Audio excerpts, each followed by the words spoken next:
Hello, my name is Mariam Shah, a senior research assistant from Precision Medicine Lab, Peshawar, Pakistan. Today I will talk about high resolution protein interaction networks for precision medicine, a case for head and neck cancer. Interaction networks are basically a good way to represent different kind of interaction taking place among biological entities, or can show us the relation among different biological molecules.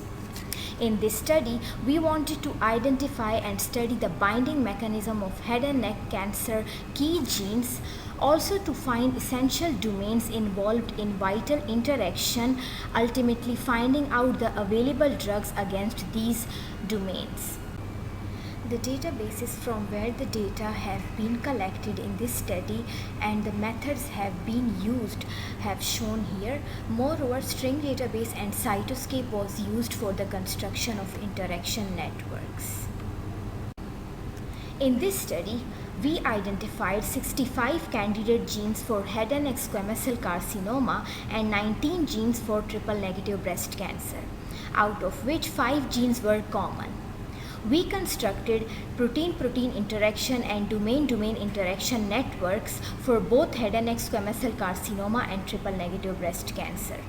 In case of head and neck squamous cell carcinoma, we identified top 5 hub proteins TP53, HRAS, EGFR, PTEN and PIK3CA.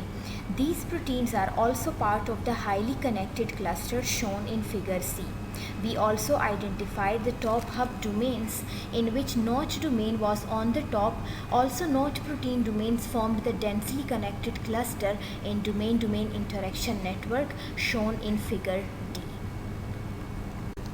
We performed the same network analysis for triple negative breast cancer candidate genes. We identified hub proteins and domains. The hub proteins are also part of the highly connected cluster shown in figure C, while none of the hub domain became part of the densely connected cluster. Moreover, we can see that TP53 and EGFR both are the top hubs in head and neck squamous cell carcinoma and triple negative breast cancer protein-protein interaction network. After looking for all the available cancer drugs, we identified that only 7 drugs have been approved for head and neck cancer so far. But still we got 20 out of 31 target therapy drugs that were designed against one of our candidate proteins but approved for some other cancer, most of which were designed against the kinase domains. The summary of this study is, we identified candidate genes for head and neck squamous cell carcinoma and triple negative breast cancer. Only 343 and 191 protein domains in head and neck squamous cell carcinoma and triple negative breast cancer had been reported with somatic mutations in COSMIC database.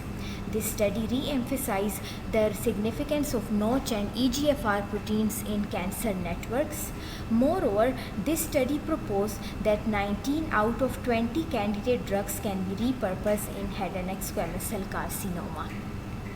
These are my references. At the end, I would like to thank my teammates, especially Dr. Faisal Khan, our PI. Thank you so much.